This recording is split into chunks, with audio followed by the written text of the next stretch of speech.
से आना। सामने देख रहे हो, यही वो आगे जो हमें दूर से जिसकी लपटें दिखाई पड़ रही थी, और वहाँ पर कोई बैठा भी हुआ है। मुझे नहीं मालूम कि वहाँ जाना सही है या नहीं, लेकिन वहाँ जाए बगैर हमें पता नहीं लगेगा कि यहाँ हो क्या रहा है। अजय चले?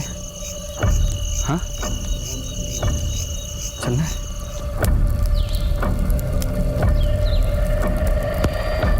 डर था लेकिन जानने की उत्सुकता भी थी। कदम अपने आप लपटों की तरफ बढ़ते चले गए। डरते डरते हमने बात शुरू की। नमस्कार जी। आप यहाँ क्या कर रहे हो? नहीं, हम कोई बाधा डालने नहीं आए हैं। हमने पूरी कहानी बताई। आने का मकसद बताया तो तांत्रिक भयंकर क्रोधित हो गया। आप यहाँ तपस्या को देखने आए या चेक करने आए? यहाँ गलत है या सही है? हमने किसी तरह उनका गुस्सा शांत किया। बताया कि हम बस सच जानने आए हैं। तो इस शख्स ने बेहद चौंका देने वाली बात बताई। तांत्रिक के मुताबिक रावण का वो शिव धाम और उसके आसपास का ये इलाका तंत्र मंत्र के लिए उपयुक्त माना जाता है। लिहाजा देर रात इस इलाके में कुंड जलाकर साधना होती रहती है। और आगे जाओगे तो बहुत से संत मिलेंगे, छोटे बड़े संत इतने मिलेंगे तपस्या करते हुए, बहुत ज़्यादा। उन्हें आप देखो, आप देख के थोड़ा अचंभित करोगे और भ्रमित होगे।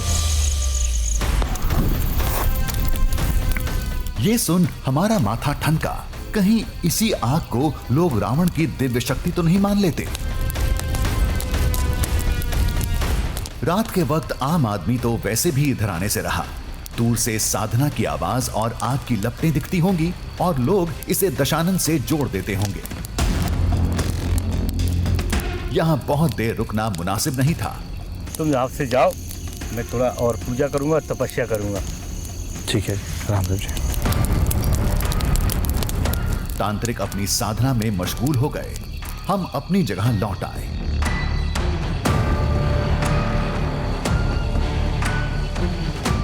अब तो एक एक पल काटना मुश्किल हो गया।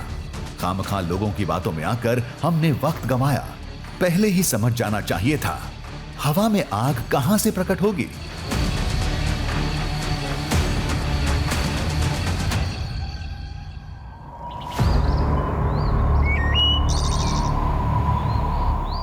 अफसोस करते करते सुबह हो गई।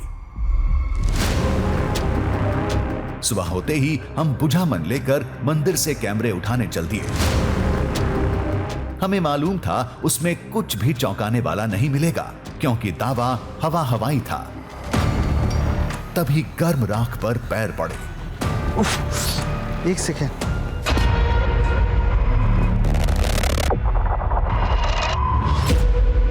लगता है रात में किसी और ने भी यहां साधना की थी। राख से अभी भी धुआं निकल रहा था। हो सकता है कि किसी ने यहाँ पर भी पूजा पाठ की हो, लेकिन ये जो हिस्सा है बिल्कुल उसके उपयुक्त नहीं लग रहा है। ये टीला यहाँ पर है, वहाँ पर ये राख पड़ी हुई है, और इसमें अभी भी सुलगती राख आप कह सकते हैं।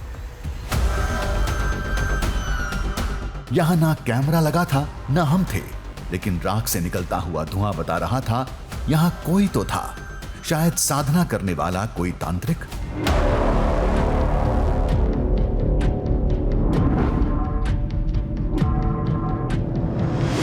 जब हम मंदिर पहुंचे सब कुछ सामान्य था, बिल्कुल हमारी सोच के मुताबिक। अब आखिरी औपचारिकता पूरी करनी थी। मंदिर में लगे कैमरे को खंगालना था।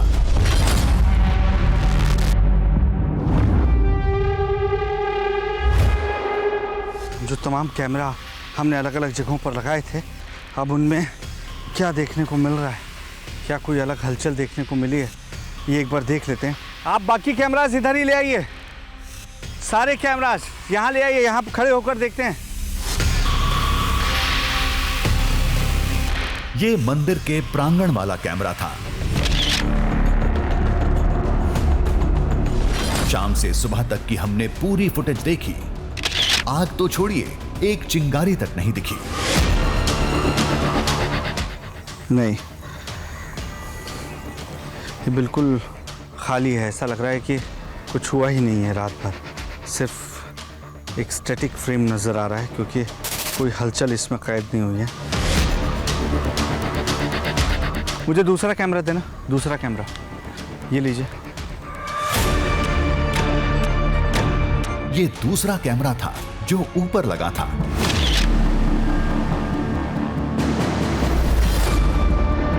इसमें भी वही हुआ जो हम सोच रहे थे।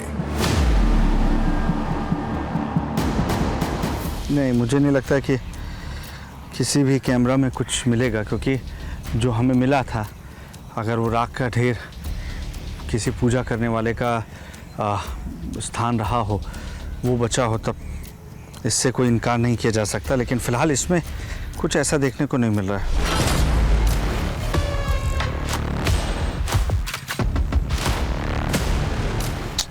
नहीं, इसमें भी नहीं है।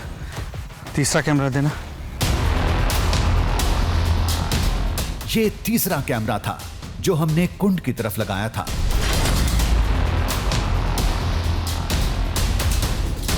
जल्दी के चक्कर में हम इसे फास्ट फॉरवर्ड में देख रहे थे।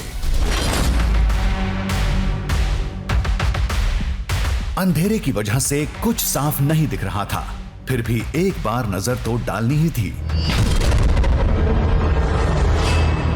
अचानक तभी ये एक सेकेंड जूम करना। ये कुंड की तरफ की फुटेज थी। देर तक सब कुछ शांत रहता है, तभी अचानक आग लगती है।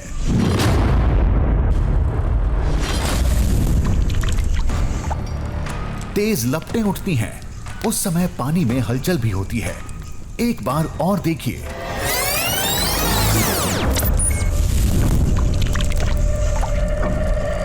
एकाएक अचानक से कहीं से ये आग प्रकट होती है।